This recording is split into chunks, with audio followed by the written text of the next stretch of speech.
Hello everybody, my name is Alex and welcome to Civilization VI. So, today is the 19th of October and the new autumn patch and DLC has just dropped. So in that patch we've got Indonesia and Kema, but we're not... Kema? I'm very good at pronunciation, aren't I? But we're not going to be looking at the individual civilizations in this episode. We are going to be looking at the new scenario mode and we're going to be jumping into that. So let's go on single player, scenarios, and... not the Conquest of Alexander, no, that's an old one. The Path to Nirvana. Yes, the band, everybody. No, it's not the band. Okay, so this is the brand new scenario. I'm just going to quickly change the difficulty level to King before I forget. I'm not incredible at this game. I played on the 360 Civilization Revolution so much, I played the absolute crap out of that. My brother's currently got an LP going on it on the channel, but I'm not quite as good at this game. But anyway, back to the scenario. So, the lands around the Indian Ocean flourish with many religions and many people. Heaven has chosen you to bring the light to all these lands. Is your faith up to the challenge? Can you convince the people of Southeast Asia to follow your religion? So in this 50-turn scenario, compete to have the most followers of your religion, the most faith per turn and most foreign cities following your religion. So this is a scenario all about religion, which makes a lot of sense when you think about it. This patch has been bigged up quite a little bit as one that's kind of going to change religion in Civilization VI quite a lot, and we'll get a very good look at that in this scenario. So if we're going to play, let's have a look at what leaders we can be. I don't want to jump in as a random leader. We're definitely going to go for one of the new ones. Okay, so in this scenario, you can either be China. I'm not going to go through each of the individual benefits right now, but I'll leave them on the screen. You can obviously pause the video if you want to have a look. So you can be China. You can be Chola. I hope I've pronounced that right. Okay, probably not. Oh, here we go. Here's one. Ghaznavid. That's an Islamic state, an Islamic civilization to begin the scenario as. And these are the two coming up now, which we're going to be having a closer look at, obviously, because they're part of the DLC. So we've got Indonesia here, and their starting religion is Hindu Dharma. So starts with the Hindu Dharma religion founded. This is Indonesia, that is. The religion has the following beliefs. So, God of the Sea, +1 production from fishing boats. Ooh, okay. Grey Nusantara. Coast and lake tiles provide a minor adjacency bonus for holy site districts. If we think about this in comparison to the full civilization on a normal game, I think we have... I wrote it down somewhere because my memory is absolute rubbish. But basically they get a lot of bonuses for adjacency to sea tiles. I think it's... kind of like, where is it? I wrote it down. Let's find it. Holy sites, campuses, industrial sites, and theatre squares all get bonuses, minor bonuses for being adjacent to the sea. Coastal tiles, sorry. And then we also have the entertainment complex. Creates an extra amenity when it's not built next to a lake or on a lake. I can't exactly remember, but that's in the main game. So that fits nicely. The holy sites thing fits nicely on the scenario in comparison to the main game. So Kampung, I think this is our special building. Your builders can now make Kampung improvements. I'm really excited to play that on the main game just because you can improve it again. You can improve an improvement. I think it's that one. And unlocked with guild. So preachers, religion spread to cities 30% further away. So I think Indonesia's the one we're going to be going with for the start of the scenario. But we're also going to look at Kema and see what they start with. So civic... Oh, sorry, Indonesia start with celestial navigation, which is obviously conversation worthy, and I don't know why I missed that off. Okay, but Kema starts with early empire, engineering, and mysticism civic. So we'll have a look at that maybe in the future. And they start with Theravada Buddhism. So, starts with the Theravada Buddhism religion founded. This religion has the following beliefs. Stone circles +2 faith and +2 production from quarries. Dharma, granaries, I think that says granaries. Each provide +3 faith and +1 amenity to each city. Allows construction of watts. Is that the Angkor Wat? I think I saw the Angkor Wat in a trailer, which I was quite excited about. A new wonder. So that's +3 faith. +1 faith, and housing as well, +3 faith and +1 housing. Unlock with printing, and we unlock with printing World Church +1 culture for every 5 followers of this religion in other civilizations. So that's the bonuses of the Kema. We've also got Bala, as I imagine people from the north of England, like myself, would say. No, I can't pronounce it any differently. Parla? How do you pronounce that? Parla. Alright. And that's their bonuses up there on the screen now. And finally, last but not least, we have Tufan. And that's they're Buddhist. Oh, very interesting. And their bonuses are up on the screen now. But for this one, for ours, we're going to go for Indonesia. I really wanted to play Indonesia on just a kind of standard game, but I thought I'd have a look at the scenario first. So yeah, let's jump in with Indonesia on King and see what we can do. I bet you're all thinking, he's crap. I play with King on King with my eyes closed. Oh, that's sad. I thought Sean Bean was going to jump in and read this all out for me, but apparently he's not, which is most devastating. May the blessing of heaven descend upon you, O ruler. Many religions are practiced in these lands, and many creeds promise salvation. Will you spread your word into the hearts of the people, or will the souls be swayed by other creeds? Leave the matters of state to the administrators, and turn your compassionate heart to the task of enlightenment. If that doesn't tell you this scenario is all about religion, I don't know what will. So let's begin the game and have a look around on the map. Okay, so we are now on the map, and as you can see, we have got 5 cities, which is a few more than I expected, actually. I don't know why. But here is our capital city of, let's see if I can pronounce that, Majapahit. And this is, it's a decent sized city, actually, for the map if you have a look around. We've also got Bogo over here. I'm so sorry about this pronunciation in advance. I'm sure a child could do better. But we've got Banjar Masin up here.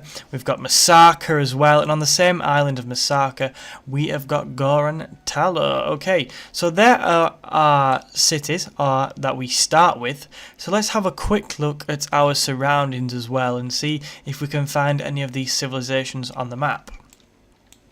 So as you can see, we pretty much are dead bottom of the map. We are very much in the south. There's nothing below us, so everything is above us. So over here, we've got quite a number of city-states. We've got Palembang there. We've got Temasek there, and we've also got Bandar Brunei over here. Not to mention all of these ones. So we are pretty much surrounded by city-states, which I think puts us in a pretty decent position, because we can convert all them, or as many of them as possible, to our religion pretty quickly. If we go a bit further afield and start looking for civilizations, I think the first one we'll notice here are these, the Chola Empire, and they've got, I'm not even going to attempt, but they've got lots of cities just over here. Is this India? I think this is India. I'm pretty sure this is India. So they are controlling large swathes of India and Sri Lanka there into I think that is kind of Malaysia in modern day. I'm not very too good at Asian geography, but the Chola Empire are controlling large amounts of India into where Burma used to be called something else now, and I can't remember what. And I think this is modern day kind of Malaysia, places like that. So we're at the very bottom of what is really considered Indonesia. So further up here, we also have these. We have the KM, our friends from the DLC, the Khmer Empire, sorry. That's who we also got downloaded with in the DLC, and their capital city, Angkor is a very, very nice city indeed. What's ours? I mean, I was saying ours wasn't too bad at 7 population. Look at theirs. It's flying 11 population. What a city to have. They have less cities than ours, but I think they're definitely better. And then above them we have China, but we don't need to worry about them too much. Although they clearly are quite powerful, we don't need to worry about them too much in the early game because they are quite a bit away from us. And I imagine they will start fighting religiously with the Khmer before us, and also probably I'd be surprised if the Chola don't get involved as well. So above the Chola, I've covered China and kind of this bit here. We have got the oh my God, my pronunciation is shocking. Mahayana Buddhist Chola Empire. So these are the ones controlling northern India, modern day Bangladesh. So above the Chola Empire here, we have got the Tufan Empire. They're a different type of Buddhism, but they are controlling just above India here. And they've got quite a stronghold here. They've got 5 settlements, but I think they're very much in a similar position to ourselves, because none of the settlements are particularly big or strong. So they're going to, I think, pressure from the Chola Empire here, and also pressure from the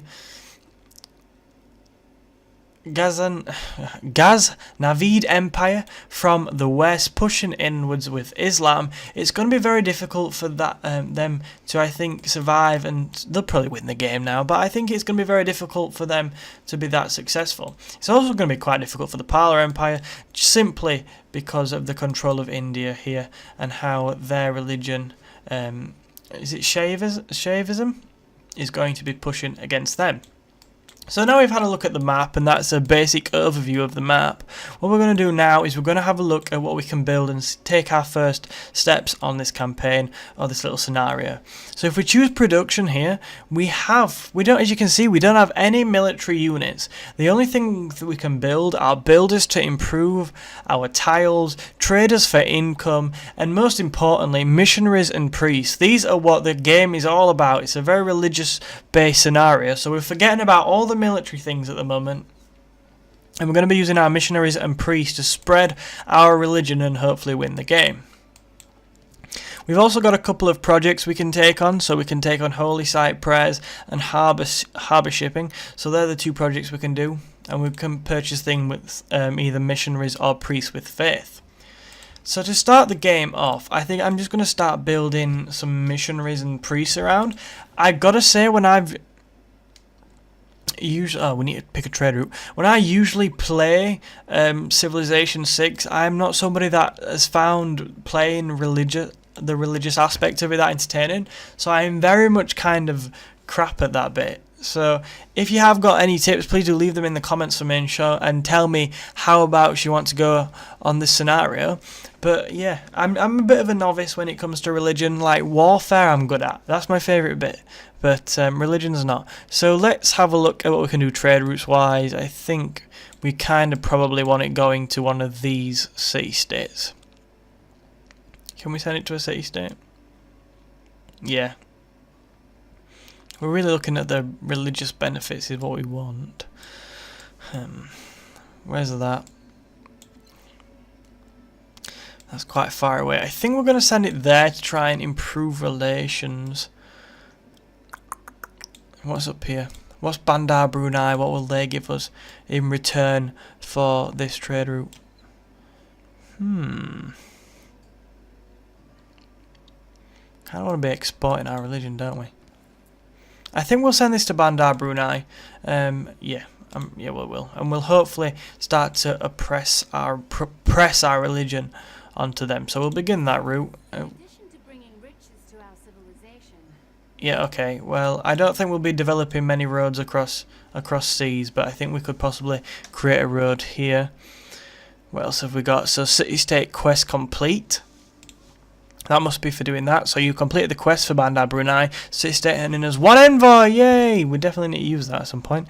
Increase trade route capacity, which is nice. So we can hope. How many have we got? We've got 3. So we definitely need to build some more traders. Can purchase with faith. We definitely need to look at that as well. Oh my god. How many city-state requests, man? No, 25. So pretty much 1 for everyone. As you can see, if you look on... Okay, I'm not going to go through all them separately. But if you see, look how many city-states there are. There are an absolute ton of city-states on this scenario. So definitely something we're going to need to focus on. Let's go on production. Yes, Damn. What's more important, traders or missionaries at this stage? We need the wealth, don't we? How much money have we got? Traders. I think we're just going to keep I think we'll smash out some missionaries first, just to get our religion spreading as quickly as possible. We're also going to need to purchase some things with faith, but I'll probably do that at the beginning of the next episode. Yeah, we'll just go missionaries.